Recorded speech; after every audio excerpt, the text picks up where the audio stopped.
Howdy, folks. I'm Brian, I'm Amber. and here's some Reddit. All right, our first letter is titled, Am I a jerk for telling my daughter that because we pay her way, we do have some say in who she dates? Guess from the title, jerk or not the jerk? Jerk. Let me know what you think. I'm a 56-year-old female, and I have a daughter who's a 21-year-old female who is currently in her junior year of university. She lives at home while she commutes and does not pay rent or other bills. We even pay her phone bill. We are okay with this. We want her to enjoy her life and focus on school.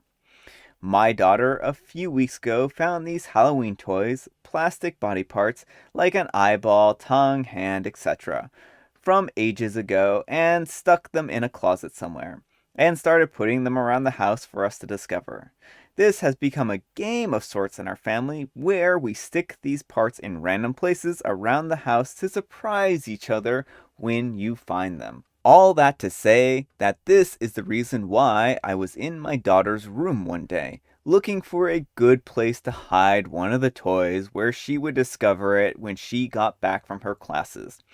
Long story short, I ended up finding a box of protection in one of her dressers. I didn't know that she was active in that way, of course, but she also never told us anything about dating anybody. As such, when she got back home, I went into her room and talked to her that evening about what I had found.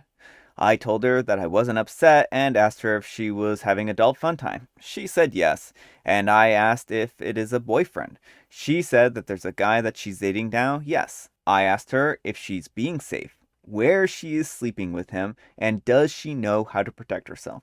She answered, and then I told her my honest opinion is that I don't think it's a good idea for her to be active like this right now. She thanked me for my input and said that she would consider my opinion. I'll be honest, and that worried me a bit. But I figured that we would talk more later. I also told her that I wouldn't tell her father right now, as if it was his business, period. We had a follow up conversation during a walk in the park, and I asked her what her opinion is now.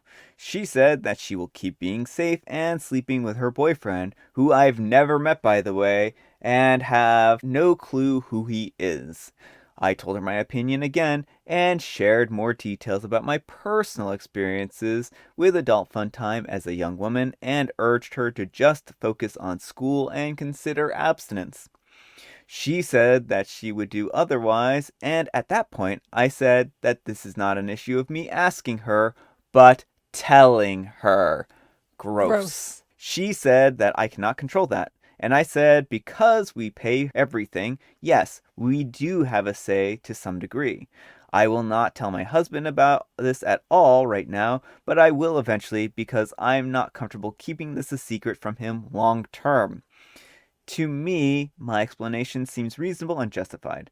My daughter clearly feels differently. Am I the jerk here? Edited ad. This post is being misunderstood. We are paying for everything rent, food, clothing, etc. She may be 21 and an adult, but in the eyes of the law, in every other way, she is still a dependent child. She has chosen the easy way and wants the benefit of adulthood and childhood at the same time.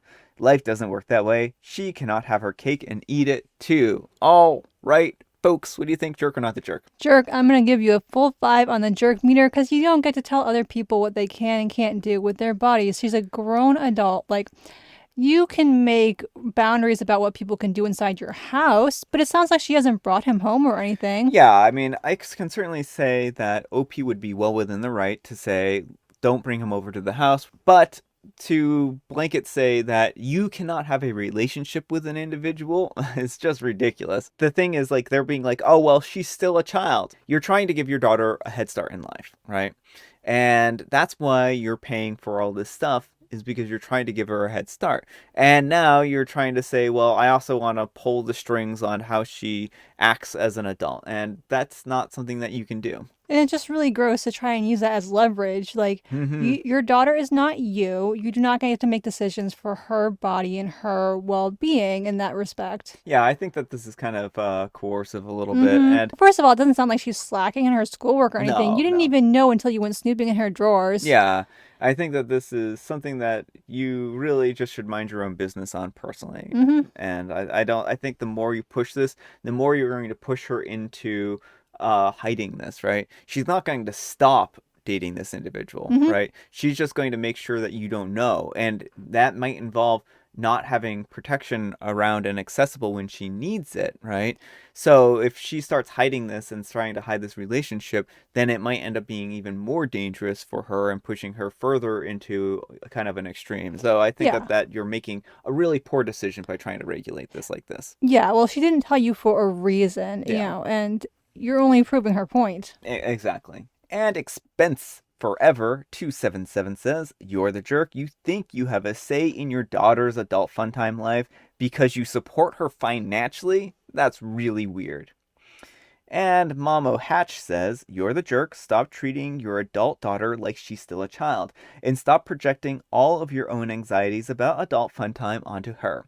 I don't know how you can read back your own post and think it's reasonable. This is beyond helicopter parenting, and you really need to do some soul searching, or 2 years from now, your daughter will go no contact with you for being too controlling." All right, folks, our next letter is titled, "Am I a Jerk for Ruining My Mother-in-Law's Dress and Reunion?" I'm a 48-year-old female, and my husband is a 45-year-old male, and we'll call him Harry. And we've always had a great relationship. We're high school sweethearts, and I wouldn't have it any other way. However, I've never quite been able to get along with his mother. I always knew she didn't like me when she outright wouldn't say it. She's been slyly trying to set up Harry with her friends' children. I could also go into the time that she tried to leave me stranded on a ski trip, but that's a story for another time. My eldest, a 17-year-old male who we'll call Dustin, Dustin came out gay a little over 2 years ago.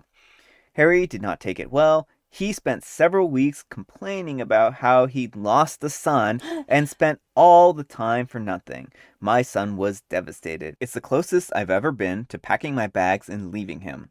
We never told Harry's family. Harry's family used to throw a huge family reunion every year, but this was the first time that they were able to do one since the shutdowns. For some added context, mother-in-law and father-in-law run a pumpkin patch, and every year before opening to the public, they'd invite everyone over to have some fun. This is all I'll be saying for some privacy reasons. Harry then told my son that this would be the perfect time to come out to his family and that he'd even help him. I was against the idea, but my son wasn't uncomfortable. Well, the day comes, and we're all having a great time when Harry is slightly buzzed. I'll be paraphrasing the next few bits. He shouts to get everyone's attention that he has an announcement to make. And just about everyone turns to look at him. And he giggles out a "My son is a F slur." Not once has he even said that word in front of me. I've always had more of a liberal mindset and can't stand words like that, and he knows it. What really threw me over the edge is when my mother-in-law said, "Well, of course she'd give you a son like that." I tried to keep a level head to think about what to do next, but she would never shut up about the unnatural and sinful nature of it. I grabbed the closest drink, which happened to be my daughter's cup of Kool-Aid, and I poured it all over my mother-in-law's cream dress. Dustin and my two youngest went home immediately after, and I told my husband he could find a ride elsewhere. The day after, I made a Facebook post saying that Harry's family will not be welcome to any milestones in my youngest's life, and I will no longer be participating in family activities with them. It's been a few days since all this happened, and Harry is staying at his mother's house. He stopped blowing my phone up after a few hours and is now saying that I knew these were his beliefs when I married him, and I ruined my mother-in-law's nice dress, so I have no right to be angry. Everything feels so wrong. Should I get a divorce? I can tell my youngest are missing their father. I just can't see the love when I look at him. He hurt someone he's supposed to love. How do I know that I'm not next? Am I really blowing things out of proportion here and being a jerk? All right, folks, what do you think, jerk or not the jerk? Not the jerk. I don't generally condone dumping things on people's head, but when someone's bullying your child, like, Yeah. it's okay. Well, yeah, and the fact that they were being so aggressive about Mm-hmm. their point of view here. And yeah, get a divorce like yesterday. He is bullying your son. He doesn't support him. He's only going to make things more miserable for your kid. Like, your Hmm. son deserves better. Yeah, for sure. All right, folks, it is tea time. Grab your beverages of choice. I have some tea here. Amber has some tea over there, and I guess she has a joke ready for us. We may have heard this one before, but a lot of these jokes, I'm having a hard time finding new ones. So, if Fortune had a daughter, what would she be called? Ms. Fortune? Mm-hmm. Yeah, I mean, I think that's, I don't know if we've actually read that one here, but I have heard that one before. So, misfortune is not a very good daughter to have. All right, folks, that's all the time we have for today. I hope you enjoyed today's video. If you did, consider giving me a like, and if you didn't, consider giving me a dislike. Thanks so much for watching, and we will see you all tomorrow. Bye.